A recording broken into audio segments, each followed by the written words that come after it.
Here's your money briefing for Friday, September 22nd. I'm J.R. Whalen for the Wall Street Journal. Nearly everyone looks forward to Friday. But is Friday a workday, a part of the weekend, or something in between? Companies and workers can't come to an agreement. Wall Street Journal contributor Alexandra Samuel joins me. So Alexandra, there's always been a certain informality to Friday. The acronym TGIF has been in our vocabulary for decades. But how did COVID change how we view Friday? The shift to hybrid really threw Friday into a question mark in a lot of ways. First of all of the rituals we had that made Friday special, things like being able to go home a little early, being able to dress casually, they didn't mean a whole lot once we were already at home and once most of us were living in sweatpants.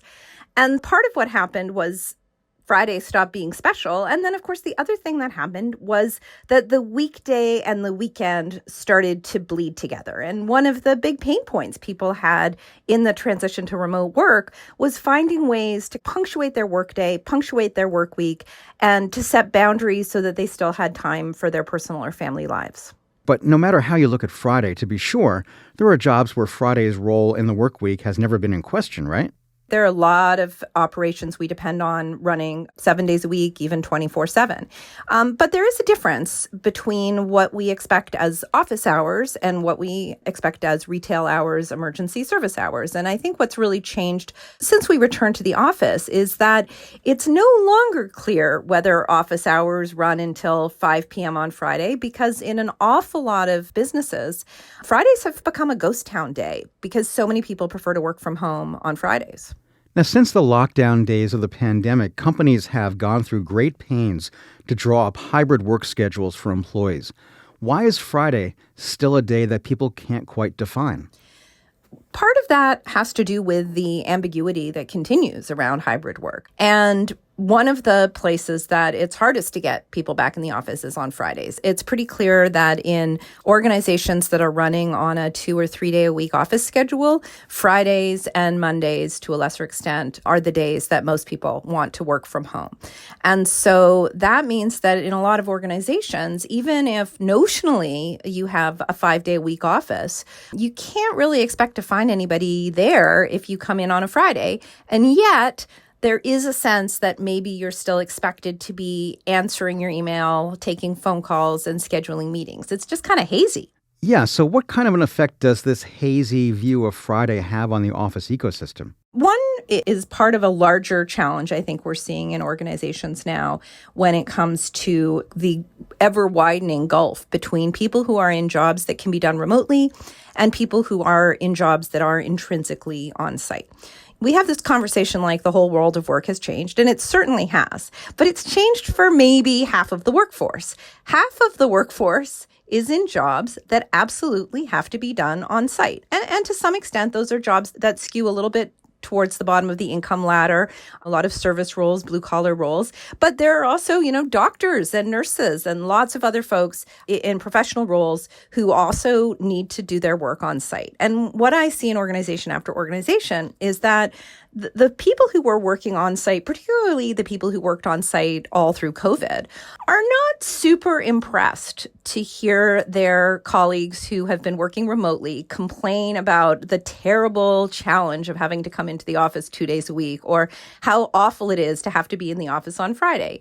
But the other part of it that's really challenging is, frankly, from a customer point of view. Do I know whether I can get service on a Friday? Do I know if I can ask my vendors to do something for me on a Friday? That ambiguity is a challenge for everybody. How do workers feel about Fridays? It's pretty clear that in the universe of people who can work remotely, Friday is the preferred day to work from home. I do see some folks talking about how they actually love the quiet of the Friday office and appreciate the opportunity to have some focused work time in the office because there are fewer interruptions. I mean, that's exactly what so many people like about working remotely. Ghost Town Friday in some ways is the best of both worlds for those employees because they get the quiet of home and the amenities of the office. So to solve this confusion, would it be easy enough for companies to just say, okay, from this point forward, everyone's going to be working in the office on Fridays?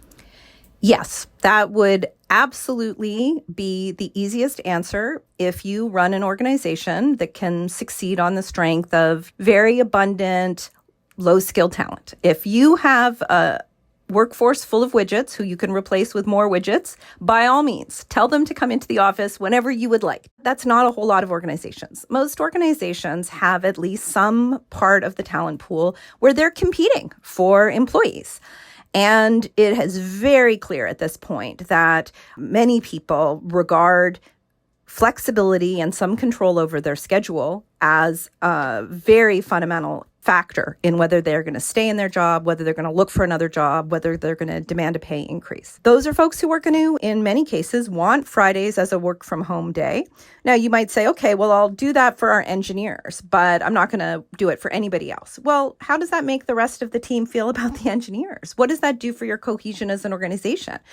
Given that Friday flexibility is such a desired benefit for so many employees, it really is something where you need to look at a solution across the board, because otherwise you're not just affecting the recruitment and retention of the toughest to find employees, you're also affecting the engagement, the motivation, and the cohesion of your whole workforce. So there are a lot of moving parts here. And so to keep the peace, could Friday be a work day, but with its own set of rules? Are there examples of how that's been done? One of the options I shared in my piece for the Journal is the idea of thinking of Friday as a kind of half day where it's half in weekend land and half in work day. Given the ambiguity about Fridays and given the scarcity of time for focused work, even when you're working remotely, people talk about all the interruptions from video calls and how hard it is to get to core work that requires more concentration. Friday should be that day. Friday could be a day where we say, you know what? No meetings, no calls. Fridays are a work day if you need the time, if you need that focused, uninterrupted window to get your work done. But if you're somebody who would rather work late on Thursdays, work harder on the other days of the week, maybe Friday is more of a flex day and you take some of that time to do personal errands when it's a little quieter. Maybe you move some of your work to Saturday because after all, if you're not doing meetings, why do I care as your boss whether you're putting those hours in on a Friday or over the weekend? That's Wall Street Journal contributor Alexandra Samuel. And that's it for your Money Briefing. Today's show is produced by Ariana Osperu. I'm your host, J.R. Whalen. Our supervising producer is Melanie Roy. Aisha Al-Muslim is our development producer. Scott Salloway and Chris Zinsley are our deputy editors. And Philana Patterson is the Wall Street Journal's head of news audio. We'll be back with a new show on Monday morning. Thanks for listening.